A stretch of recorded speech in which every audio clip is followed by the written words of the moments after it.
Shalom saudara kekasih di dalam Tuhan. Selamat datang di ibadah online Gereja Kristus Jawaban. Sebelum kita melanjutkan ibadah pada hari ini, mari memperhatikan hal-hal penting berikut. Bagi saudara yang ingin mendapatkan berita terupdate dari Gereja Kristus Jawaban, saudara dapat mendownload aplikasinya GKJ Family di Play Store. Dan jangan lupa untuk follow Instagram New GKJ. Gereja secara operasional harus tetap berjalan meskipun di masa yang sulit ini. Bagi saudara yang rindu untuk memberikan persembahan, saudara dapat memberikannya dan mentransfer di rekening berikut. Atau saudara dapat memberikan persembahan melalui BCA M-Banking, GoPay, Dana, OVO, atau bank mana saja yang ada mobile bankingnya dengan men-scan QR Code berikut. Bagi saudara yang ingin memberikan persembahan kas sosial, saudara dapat mentransfer ke nomor rekening berikut. Dan bagi saudara yang ingin memberikan persembahan persepuluhan, saudara dapat mentransfer ke nomor rekening berikut. Atau dapat memasukkan ke kotak persembahan yang ada di gereja. Terima kasih atas persembahan saudara. Selamat melanjutkan ibadah online Gereja Kristus Jawaban. Tuhan Yesus memberkati. Haleluya. Shalom saudara-saudara yang terkasih. Mari kita sama-sama bangkit berdiri. Kita naikkan syukur buat segala kebaikan, kasih Tuhan, sahabat sejati kita. Haleluya.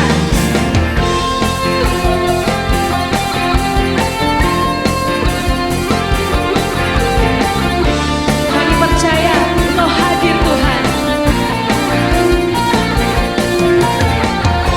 Hidup yang kupilih membuatku berarti, karena Yesus Tuhan tempatku percaya dan berharap.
sahabat sejati kami. Haleluya.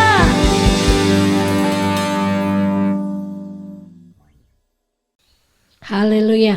Mari kita satukan hati kita untuk mendengarkan akan kebenaran firman Tuhan. Bapa, kami mengucap syukur buat hari yang luar biasa yang Tuhan berikan dalam setiap hidup kami.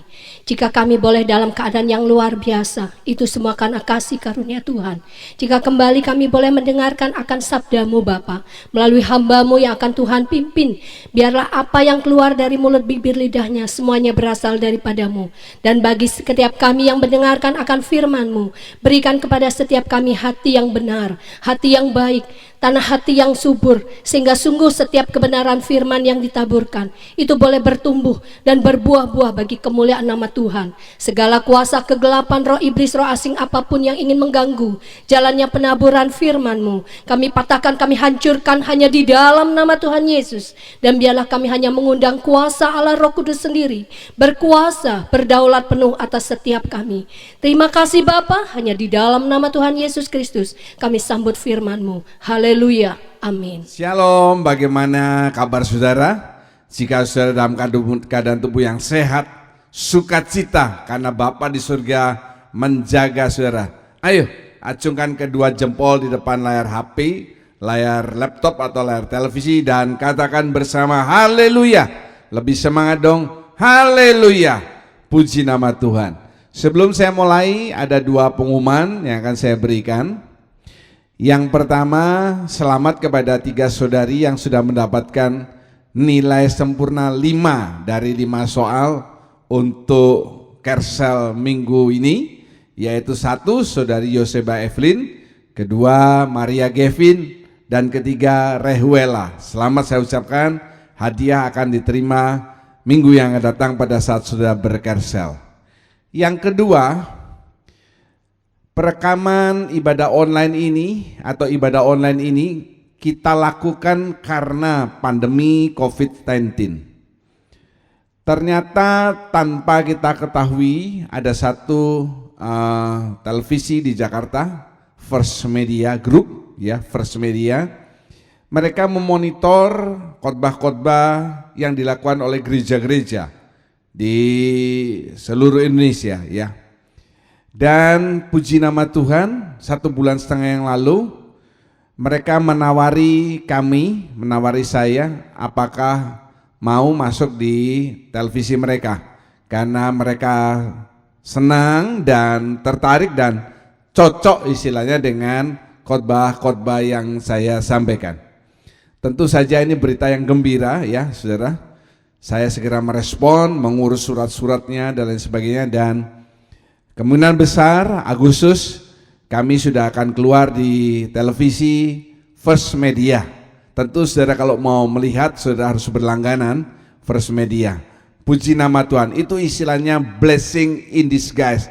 Ada berkat yang tersembunyi. Haleluya, puji nama Tuhan. Nanti pengumuman selanjutnya, harinya, jam tayangannya akan saya umumkan lebih lanjut. Puji nama Tuhan.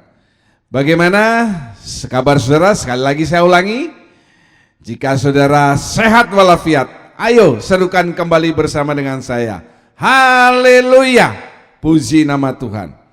Firman Tuhan saya periode ini adalah ketaatan mendatangkan kemenangan bagian yang ketiga. Ketaatan itu akan mendatangkan kemenangan, dan ini saya ambil dari Injil Lukas Fatsal yang ke-8. Kemenangan-kemenangan apa yang akan saudara terima jika saudara taat, mendengar atau membaca firman Tuhan dan melakukan? Itu artinya taat ya. Kemenangan-kemenangan apa yang saudara terima? Yang pertama adalah kemenangan atas harta, dari Lukas 8 ayat 1 sampai 3. Yang kedua kemenangan atas hati ayat 4 sampai 15. Yang ketiga kemenangan untuk memberitakan Kristus. Ini ayat yang ke-16. 3 bagian ini ada dalam periode pertama, seri khotbah ketaatan mendatangkan kemenangan. Kemudian yang keempat, kemenangan atas keluarga, dari ayat 19 sampai 21. Yang kelima, kemenangan atas musibah, ayat 22 sampai 25. Yang keenam, kemenangan atas roh-roh jahat, dari ayat 26 sampai 39. 456 ini ada dalam periode kedua khotbah ketaatan mendatangkan kemenangan. Nah, yang untuk periode kali ini adalah yang ketujuh, yaitu kemenangan atas penyakit. Ayo kita ucapkan bersama, 2, 3. Kemenangan atas penyakit. Ini diambil dari Injil Lukas 8 ayat 40 sampai 48. Kita tidak akan baca semua, kita baca loncat-loncat ya. Sudah lihat di slide. Kaum pria baca duluan, kaum wanita, kaum pria, kaum wanita. Siap? Mari angkat suara saudara, kita baca bersama-sama. Kaum pria, 2, 3. Adalah seorang perempuan yang sudah 12 tahun menderita pendarahan dan yang tidak berhasil disembuhkan oleh siapapun. Kaum wanita, ia maju mendekati Yesus dari belakang dan menjamah jubahnya, dan seketika itu juga berhentilah pendarahannya. Kaum pria, ketika perempuan itu melihat bahwa perbuatannya itu ketahuan, ia datang dengan gemetar, tersungkur di depannya dan menceritakan kepada orang banyak apa sebabnya ia menjamah dia, dan bahwa ia seketika itu juga menjadi sembuh. Kaum wanita, maka katanya kepada perempuan itu, "Hai anakku, imanmu telah menyelamatkan engkau. Pergilah dengan selamat." Katakan amin, haleluya. Saudara sudah tahu kisah ini? 12 tahun menderita pendarahan. Ya, 12 tahun, maaf kata, dia mengalami menstruasi tidak berhenti-berhenti dan tidak berhasil disembuhkan oleh siapapun juga. Tetapi dia punya iman yang teguh, punya kepercayaan kepada Tuhan Yesus. Dia tidak minta, "Yesus sembuhkan saya," tapi dia hanya memegang. Coba sudah lihat di slide ayat yang ke-44. Dia tidak berani melakukan secara frontal, tapi dari belakang. Dia pegang puncuk, ya, pucuk jubah Tuhan, jumbai yang di bawah itu. Apa yang terjadi saudara? Imannya menyembuhkan, dia berhenti pendarahannya. Puji nama Tuhan. Bagian yang ke-A, saya tuliskan penyakit di sini adalah yang berhubungan dengan darah. Saya kan tadi sudah baca 12 tahun dia mengalami pendarahan tidak berhenti-berhenti 12 tahun. Jadi bagian yang ke-A, penyakit di sini yang dimaksudkan adalah yang berhubungan dengan darah. Sekarang darah itu apa? Darah itu adalah jiwa. Kenapa saya katakan jiwa? Saudara mesti tahu PMI, Palang Merah Indonesia, dia punya slogan, "Setetes darah menyelamatkan jiwa." Ya, darah itu jiwa. Kemudian bicara soal jiwa itu ada 3 hal, yaitu pikiran, perasaan, dan kehendak. Saya ulangi, bicara soal jiwa itu bicara soal 3 hal, pikiran, perasaan, kehendak. Jadi kalau saya boleh katakan, penyakit di sini adalah yang berhubungan dengan jiwa, ya, penyakit yang berhubungan dengan jiwa, penyakit yang berhubungan dengan pikiran, perasaan, kehendak. Nah, saya tuliskan kemudian, apa itu yang berhubungan, penyakit yang berhubungan dengan pikiran, perasaan, dan kehendak? Saya bacakan dari Filipi 2 ayat 4 sampai 7. Saudara lihat di slide. Janganlah tiap-tiap orang hanya memperhatikan kepentingannya sendiri, tetapi kepentingan orang lain juga.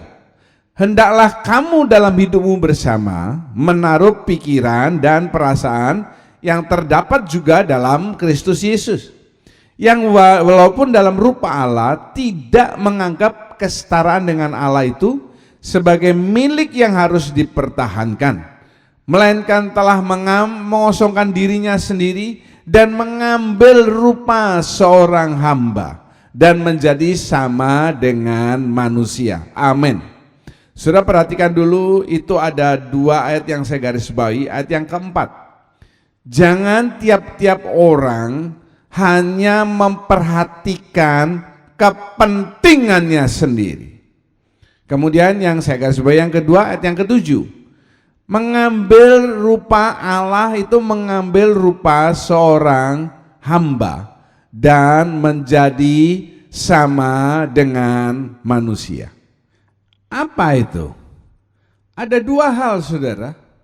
Yang pertama adalah egosentris. Yang kedua adalah kesombongan. Coba saudara lihat slide sebelumnya.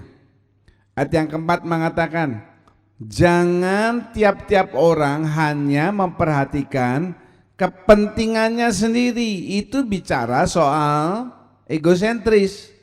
Kemudian yang ayat yang ketujuh, Yesus mengosongkan diri, mengambil rupa seorang hamba. Itu tanda kerendahan hati. Berarti penyakit apa? Lawannya kesombongan.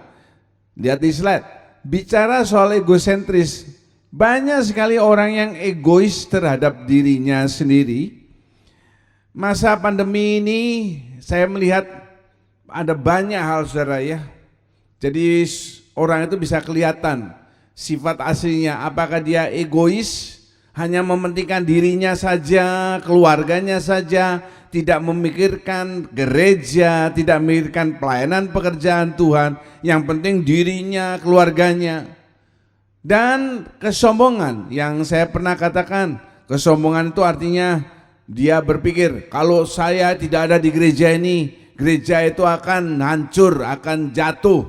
Saya ini orang yang dipentingkan di gereja, diagungkan, atau hal-hal yang lain. Ini dua hal yang sangat berbahaya.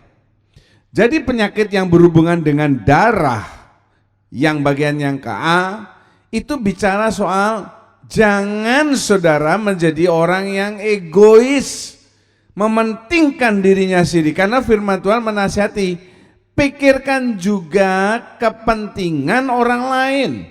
Kepentingan itu bisa jadi kebutuhan, keperluan mereka. Ya, jangan hanya semuanya maunya aku. Dan sombong, jangan menjadi anak Tuhan yang sombong. Makin saudara diberkati, makin saudara lama di dalam Tuhan, makin saudara memegang jabatan pelayanan yang tinggi di gereja, kita harus makin merendahkan diri. Karena jelas firman Tuhan mengatakan, Allah melawan orang sombong. God resist the proud. Kalau melawan itu tindakan aktif, ya, bukan hanya menentang. Kalau menentang itu bisa secara tindakan pasif, tapi kalau sudah melawan itu adalah tindakan aktif. Jangan sampai kita dilawan oleh Bapa di surga. Puji nama Tuhan. Bagian yang kedua adalah yang ke B. Penyakit di sini bicara tentang penyakit yang tidak bisa disembuhkan oleh siapapun juga. Yang A, penyakit yang berhubungan dengan darah, pikiran, perasaan, kehendak, bicara soal egois dan sombong. Yang kedua, penyakit yang tidak bisa disembuhkan oleh siapapun juga. Coba saudara lihat di slide sebelumnya di sini, ya. Di sini dikatakan ayat 43, Lukas 8 ayat 43. Dan yang tidak berhasil disembuhkan oleh siapapun juga. Bukan berarti perempuan wanita itu tidak mencari pengobatan. Saya pikir dia sudah habis-habisan, habis uang, habis tenaga, habis waktu. Pasti dia ke tabib ini, tabib ini, tabib ini, tabib ini. Dan tidak ada satupun orang yang bisa menyembuhkan dia. Dikatakan di sana tidak bisa disembuhkan oleh siapapun juga, ya. Ayat 43 mengatakan tidak berhasil disembuhkan oleh siapapun juga. Puji nama Tuhan. Saudara, saya tulis di slide di sana. Kuasa darah Tuhan Yesus sungguh sangat mampu menyembuhkan apapun sakit saudara. Mari kita baca bersama dengan iman yang teguh. Kata saudara ganti dengan saya. 2, 3. Kuasa darah Tuhan Yesus sungguh sangat mampu menyembuhkan apapun sakit saya. Ayo, ulangi lagi dengan lebih semangat. 2, 3. Kuasa darah Tuhan Yesus sungguh sangat mampu menyembuhkan apapun sakit saya. Amin. Saya dalam periode yang lalu menyaksikan pengalaman hidup saya. Waktu saya masih kecil ya, kalau saudara lupa mungkin, jantung kiri dan jantung kanan penyekatnya itu bocor. Darah bersih, darah kotor bercampur. Dokter kasih waktu hanya 6 bulan dan saya akan meninggal. Puji nama Tuhan, kuasa darah Tuhan Yesus sangat mampu menyembuhkan. Di gereja itu ada banyak kesaksian saudara.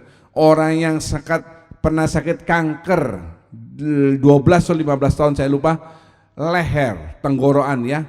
Dia minum air putih, minum jus, minum sirup, minum Coca-Cola, minum kopi, semua rasanya sama, nggak bisa membedakan karena kanker tenggorokan.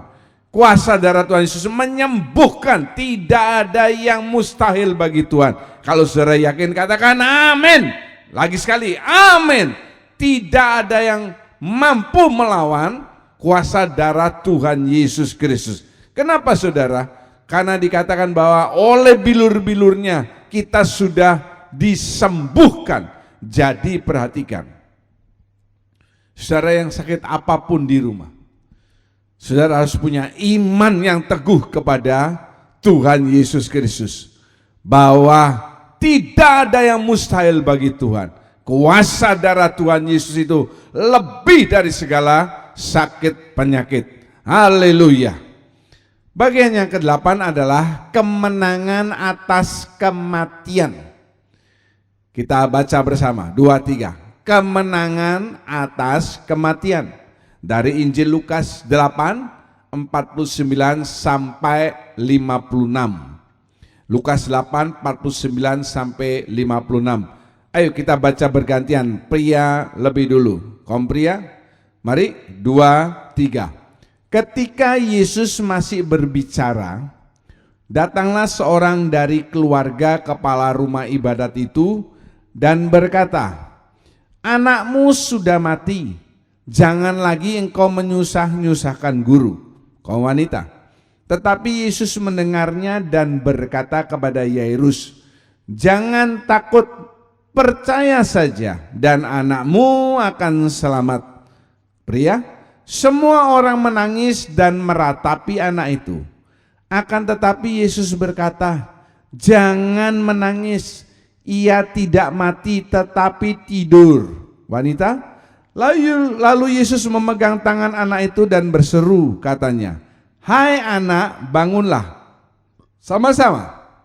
Maka kembalilah roh anak itu, dan seketika itu juga ia bangkit berdiri. Lalu Yesus menyuruh mereka memberi anak itu makan. Amin. Perhatikan slide ayat yang ke-52, itu kuncinya. Yesus berkata, jangan menangis, ia tidak mati tetapi tidur. Kenapa saudara? Bagian yang ke-A saya tuliskan di sana. Orang yang meninggal dalam Tuhan itu dikatakan tidur. Orang yang meninggal di dalam Tuhan itu dikatakan tidur. Siapa yang berkata demikian? Yesus sendiri. Dia tidak meninggal, dia tidak mati tetapi tidur. Saudara, inilah indahnya.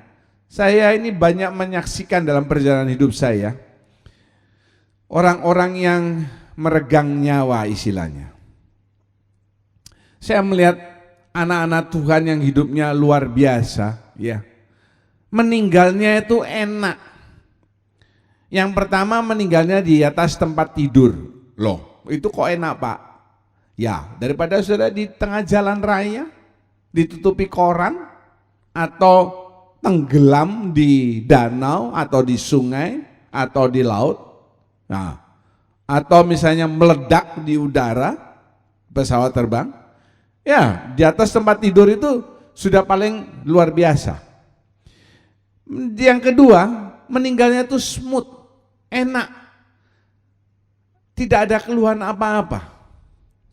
Saya ingat satu cerita, salah satu keluarga kami ya, Dia seorang pendeta di Purwokerto, sudah berumur. Satu malam dia bangun sekitar jam 1, jam 2, dia terbangun dari tidurnya. Dia kepingin masuk ke, ini seorang hamba Tuhan ya, dia kepingin ke kantornya. Dia keluar dari kamar, dia masuk ke kantornya, istilahnya ruang kerjanya, dan dia duduk di sana. Tidak tahu dia kenapa ingin melakukan hal itu. Apa yang diperbuat tengah malam itu, saudara? Dia membuka Alkitab. Dia membaca Alkitab. Ya, dia kepingin membaca Alkitab. Pagi-pagi istrinya mencari, suaminya ditemukan meninggal di ruang kerjanya. Sedang apa? Alkitab ada di tangannya. Itu luar biasa, saudara. Saya juga teringat waktu mami saya meninggal. Waktu itu saya tidak ada di Denpasar karena saya sedang sekolah Alkitab di Lawang, Malang ya. Tapi saya mendengar cerita dari adik saya. Mami saya tiba-tiba di kamar ya, berdua dengan adik saya sedang menonton televisi. Dia berkata, "Aduh, dada sakit," begitu ya. Tidak lama kemudian beliau pingsan. Kemudian dibawa ke rumah sakit, dari rumah ke rumah sakit dekat sekali. Tidak sampai 15 menit, ceritanya mami saya sudah dipanggil pulang oleh Bapa di surga. Dan saudara-saudara, orang yang meninggal dalam Tuhan, kalau saya lihat wajah-wajah mereka di dalam peti mati itu ya, wajahnya itu tenang. Ya, seperti orang tidur, sungguhan. Seperti orang tidur.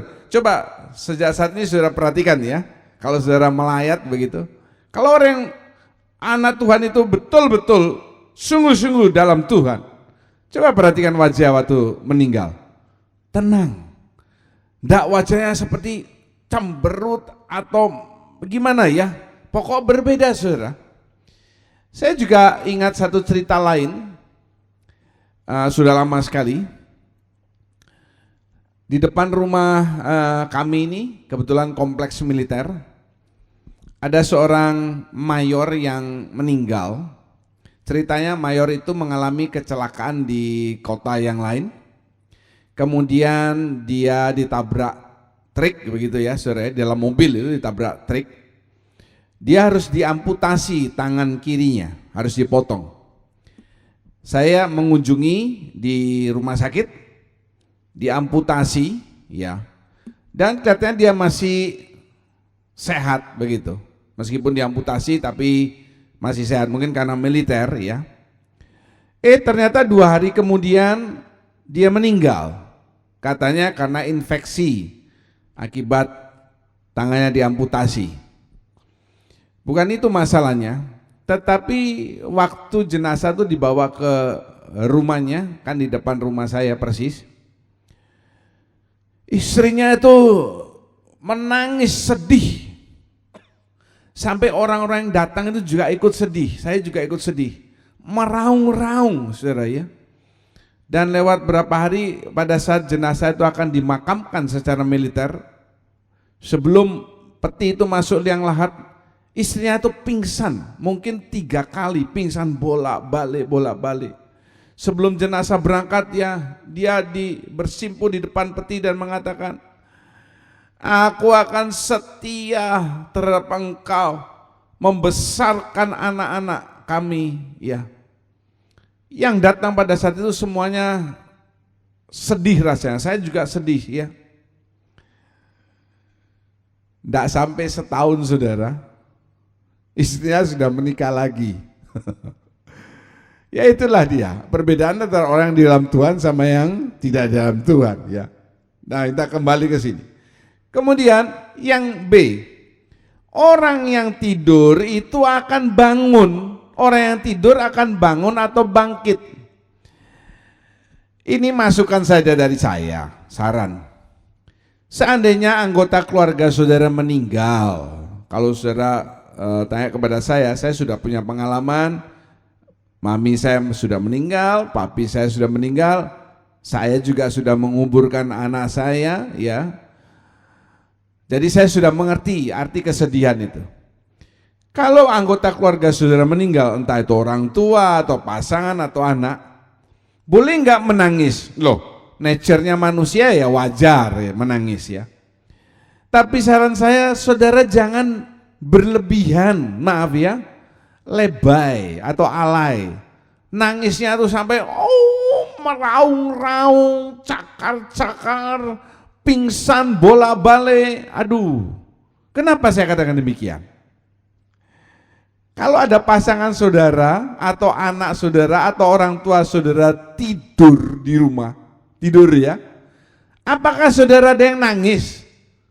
Anak saudara tidur, orang tua tidur atau pasangan saudara tidur, lalu saudara lihat dia tidur nangis. Aneh ya. Apalagi sampai meraung-raung sampai pingsan. Loh, dia cuma tidur. Tuhan mengatakan, tidak usah nangis, dia tidak meninggal tapi tidur. Orang yang meninggal dalam Tuhan itu tidur. Kalau tidur satu kali akan bangun atau bangkit. Coba lihat ayat itu. 1 Korintus 15, 52, 53. Mari kita baca bersama. 2, 3. Sebab nafiri akan berbunyi dan orang-orang mati akan dibangkitkan dalam keadaan yang tidak dapat binasa. Dan kita semua akan diubah. Karena yang dapat binasa ini harus mengenakan yang tidak dapat binasa, dan yang dapat mati ini harus mengenakan yang tidak dapat mati. Amin. Menangis boleh, itu nature sebagai manusia, ditinggalkan orang yang dikasih. Tetapi nggak usah berlebihan. Karena apa? Kalau tidur satu kali kan akan bangun, akan bangkit. Puji nama Tuhan. Saudara, saya ingin menyimpulkan dari 8 kemenangan yang akan saudara terima kalau saudara taat, mendengarkan atau membaca firman Tuhan dan melakukan. Akan ada kemenangan-kemenangan yang akan saudara alami. Ya, yang pertama adalah kemenangan atas harta. Apa ayat firman Tuhan yang harus saudara perhatikan? Matius 6 ayat 24. Matius 6 ayat 24. Ayo kita baca sama-sama ayat-ayat yang akan ada ini supaya saudara lebih mengingat. 2, 3. Tak seorang pun dapat mengabdi kepada dua tuan. Karena jika demikian ia akan membenci yang seorang dan mengasihi yang lain, atau ia akan setia kepada yang seorang dan tidak mengindahkan yang lain. Kamu tidak dapat mengabdi kepada Allah dan kepada Mamon. Amin. Jadi ini pilihan buat saudara. Allah nggak pernah memaksa. Allah tidak pernah memaksa manusia. Dia memberikan pilihan. Kamu mau mengabdi kepada Tuhan Allah atau Tuhan Mamon? Kalau saudara mengabdi kepada Tuhan Allah, kalahkan Tuhan Mamon, maka saudara akan mengalami kemenangan atas harta. Haleluya. Yang kedua, kemenangan atas hati. Saya bacakan Amsal 4 ayat 23 karena bahasa Inggris. Above all else, guard your heart with all diligence, for it is the wellspring of life. Kira-kira kalau terjemahan bebasnya, di atas segalanya, di atas semuanya, jaga, saya ulangi, jaga hatimu dengan segala kewaspadaan. Kenapa? Karena itu sumur kehidupan. Kalau sumurnya ini bagus, jernih, bersih, maka yang keluar juga bagus. Kalau sumurnya ini kotor, keluarnya juga apa? Kotor. Jadi yang penting apa? Di atas segalanya yang penting adalah jaga hati saudara. Itu kemenangan atas hati. Kemudian yang ketiga, kemenangan untuk memberitakan Kristus. Kemenangan untuk memberitakan Kristus. Ayatnya ini di dalam Matius 28 ayat 19-20. Ayo kita baca bersama. 2, 3. Karena itu pergilah, jadikanlah semua bangsa muridku dan baptislah mereka dalam nama Bapa dan Anak dan Roh Kudus, dan ajarlah mereka melakukan segala sesuatu yang telah kuperintahkan kepadamu, dan ketahuilah Aku menyertai kamu senantiasa sampai kepada akhir zaman. Amin. Saudara tidak usah pikiran yang jauh-jauh, pergi ke Amerika lah, ke Afrika, kemana. Saya katakan ini loh, keluargamu yang inti ini jangkau dulu, jangkau mereka. Kalau mereka sudah diselamatkan, ayo keluarga besar, kakak, adik, paman, bibi, dan lain sebagainya. Kalau sudah, saudara di marketplace saudara masing-masing. Hidup saudara ini adalah harus mencerminkan Kristus. Dengan demikian secara tidak langsung saudara sudah memberitakan Injil Kristus. Sebab saya di periode sebelumnya mengatakan hidup saudara ini Injil yang kelima. Matius, Markus, Lukas, Yohanes. Yang kelima apa? Diri saudara. Ini ayatnya ya. Kalau saudara mentaati ayat itu, saudara akan mengalami kemenangan untuk memberitakan Kristus. Bagian yang keempat, kemenangan atas keluarga. Saya bacakan karena bahasa Inggris. Yosua 24 ayat 15b. As for me and my house, we will serve the Lord. Haleluya. Saya dan seisi rumah saya, kami akan melayani Tuhan. Saudara mungkin masih ingat, kemenangan atas keluarga itu kan berarti hanya keluarga ini sudah mengenal Kristus, jangan puas diri, tapi mereka menjadi pelaku firman, mendengar dan melakukan firman Tuhan. Dan kalau orang yang sudah mendengar lalu dia melakukan firman Tuhan, pasti imannya tumbuh. Kalau iman sudah tumbuh, pasti ingin melibatkan diri dalam pelayanan. Makanya di sana dikatakan kan, we will serve the Lord. Kami akan melayani Tuhan. Yang kelima adalah kemenangan atas musibah. Ayo baca bersama 1 Korintus 10 ayat 13.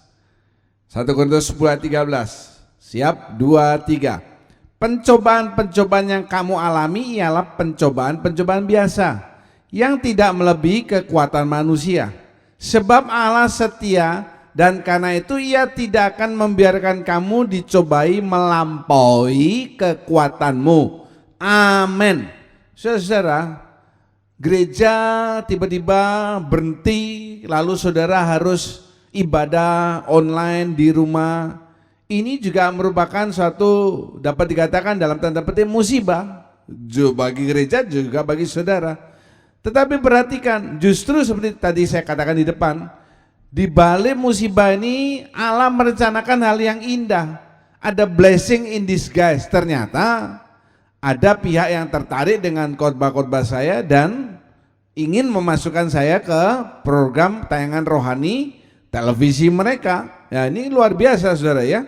Perhatikan bahwa Allah tidak mencobai saudara memberikan musibah melebihi kekuatan yang bisa saudara tanggung. Ayat ini harus saudara pegang, saudara taat, saudara akan mengalami kemenangan atas musibah. Yang keenam, kemenangan atas roh-roh jahat. Kemenangan atas roh-roh jahat. Ayat yang luar biasa, 1 Yohanes 4 ayat 4. Ayo katakan dengan yakin, 2, 3. Sebab roh yang ada di dalam kamu lebih besar dari roh yang ada di dalam dunia. Kita ulangi, kata kamu ganti saya, 2, 3. Sebab roh yang ada di dalam saya lebih besar dari roh yang ada di dalam dunia. Perhatikan itu R besar, roh apa? Roh Kudus. Saudara mesti yakin terhadap firman Tuhan ini, saudara akan mengalahkan roh-roh jahat yang ingin mengganggu, baik yang mengganggu di dalam diri saudara maupun yang dari luar akan mengganggu masuk. Yang ketujuh, atas penyakit. Kemenangan atas penyakit. Ini ayat yang luar biasa. Yesaya 53 ayat 5b. Kata kita ganti saya. Ayo baca dengan saya. 2, 3. Dan oleh bilur-bilurnya saya menjadi sembuh. Amin. Saudara jangan jijik dengan gambar yang saya tampilkan ya. Saya memang sengaja cari gambar yang horor begitu. Tidak ada yang mustahil bagi Tuhan. Oleh bilur-bilurnya saudara dan saya menjadi sembuh. Haleluya. Yang kedelapan, yang terakhir adalah kemenangan atas kematian. Kemenangan atas kematian. Ayatnya 1 Korintus 15 ayat 55. Ayat terakhir, ayo kita baca dengan yakin dan semangat. 2, 3. Hai maut, di manakah kemenanganmu? Hai maut, di manakah sengatmu? Haleluya, amin. Saudara, mati di dalam Tuhan itu sama dengan tidur. Kalau orang tidur satu kali dia akan bangun. Kalau saudara mati dalam Tuhan, satu kali saudara akan bangkit dan menerima pahala, memerintah dalam kerajaan 1000 tahun damai. Itulah adalah ayat-ayat yang menjadi pegangan supaya saudara mentaati, melakukan, dan saudara akan mengalami kemenangan dalam setiap aspek hidup saudara. Ada 8 kemenangan yang akan saudara terima dari Injil Lukas pasal yang ke-8, dan saudara bisa melihat dalam 3 periode tayangan saya. Puji nama Tuhan. Untuk periode ini saudara, saya akan melakukan sesuatu yang berbeda. Tadi di bagian yang ke-7, kemenangan atas sakit penyakit. Ada baiknya saudara melihat tayangan video singkat ini. Disuruh gerak. Terus. Masih ya. Asal setiap tak habis lap pasti tak kita aja olahraga. Oh iya iya. Habis pas lap itu ya, habis seko. Ayo Pak Heri. Iman menyembuhkan, firman Tuhan menghidupkan. Aku harus semangat. Lagi. Iman menyembuhkan, firman Tuhan menghidupkan. Yang keras. Aku harus semangat. Ayo Pak Heri. Iman menyembuhkan, firman Tuhan menghidupkan. Aku harus semangat. Lagi. Iman menyembuhkan, firman Tuhan menghidupkan. Yang keras. Aku harus semangat. Ini adalah anggota gereja kami, namanya Bapak Heri Adi. Ya, Pak Heri Adi ini kerjanya, sebenarnya dia kerjanya itu agak sehat tubuhnya, karena terkena sinar matahari, kemudian harus berjalan, kadang berjalan ya. Tetapi tiba-tiba hampir 1,5 bulan yang lalu, kakinya ini tiba-tiba lemas. Dan akhirnya sekarang kedua kakinya tidak bisa digerakkan. Kemudian tangannya yang sebelah kiri juga tidak bisa digerakkan. Saya tidak tahu sakitnya apa, sudah dibawa ke rumah sakit. Pihak rumah sakit mengatakan ini autoimun ya, tapi saya tidak yakin. Kakinya keduanya, saya ulangi, sekarang tidak bisa bergerak dan tangannya juga tidak bisa bergerak yang sebelah kiri. Saya ada beberapa kali besuk ke rumah sakit dan ke rumahnya, dan terakhir saya temui dalam minggu ini, hati saya tersentuh saudara. Karena persis dengan firman Tuhan yang saya sampaikan. Perhatikan bahwa firman Tuhan ini tidak akan menjadi apa-apa kalau cuma didengar dan tidak kita lakukan. Maka saya ajak saudara yang sudah mendengar firman Tuhan, ya ayo kita lakukan firman Tuhan ini. Mungkin ada di antara saudara yang kenal dengan Bapak Heri. Bangkitkan empati saudara. Atau saudara yang mendengar tayangan ini dan tidak kenal, ini keluargamu dalam Tuhan. Saya ajak saudara bersama-sama berempati. Bukan hanya berempati, kita akan berdoa dan melepaskan roh iman kita untuk berperang melawan roh-roh sakit penyakit yang sedang membelenggu Pak Heri. Kita akan berperang melawan kuasa gelapan. Jadi akan saya undang saudara menyanyi pujian yang semangat, dan kita akan berdoa bersama. Pada saat saya berkata, mari kedangkan tangan saudara di depan layar televisi, maka saudara saya minta ayo kita lakukan bersama-sama. Kita doakan, kita satukan roh kita, dan kita yakin iblis akan dikalahkan. Yang yakin katakan haleluya, haleluya. Mari saudara bangkit berdiri, tepuk tangan, nyanyikan dengan semangat, lepaskan roh iman saudara. Kita berperang melawan roh iblis. Haleluya.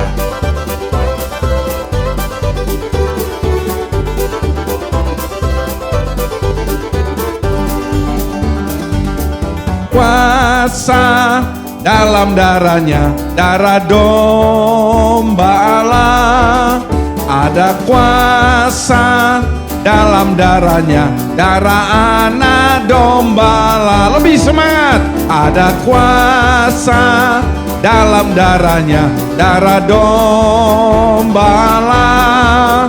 Ada kuasa dalam darahnya, darah anak domba Allah. Haleluya. Mari saudara kita tinggikan Tuhan. Sungguh Engkau Allah yang besar, Allah yang maha kuasa, Allah di atas segala Allah. Tidak ada yang mustahil bagi Engkau. Mari kita kedangkan tangan ke depan layar saudara. Dan anakmu Heri, saudara Heri yang mendengar di rumah, saudara dengarkan perkataan saya dengan baik. Kami berdoa bersama-sama kepada Bapa di surga, membawa anakmu Heri Adi Prihartono. Tuhan, Engkau pencipta, Engkau penguasa, Engkau dokter di atas segala dokter, Engkau ajaib. Hari ini kami membawa, saat ini kami membawa anakmu Heri ke hadapan hadirat Tuhan. Engkau mengetahui segala kelemahannya. Kami berdoa bersama-sama. Kaki yang tidak bisa bergerak, tangan kiri yang tidak bisa bergerak, kami katakan bersama memanggil nama Tuhan. Dalam nama Tuhan Yesus.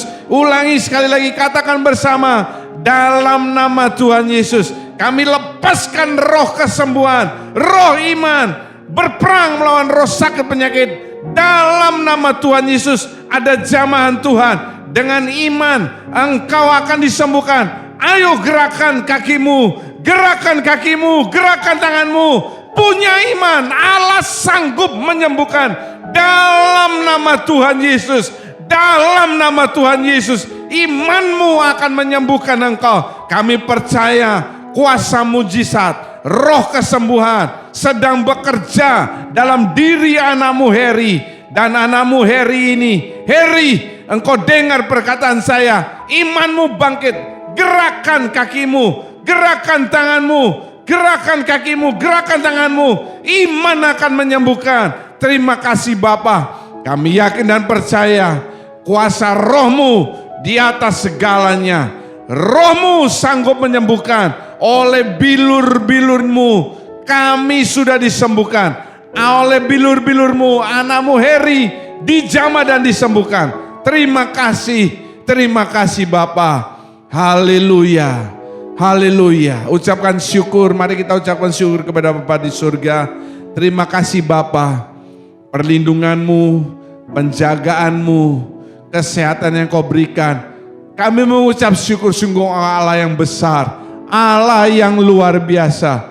Terima kasih Tuhan.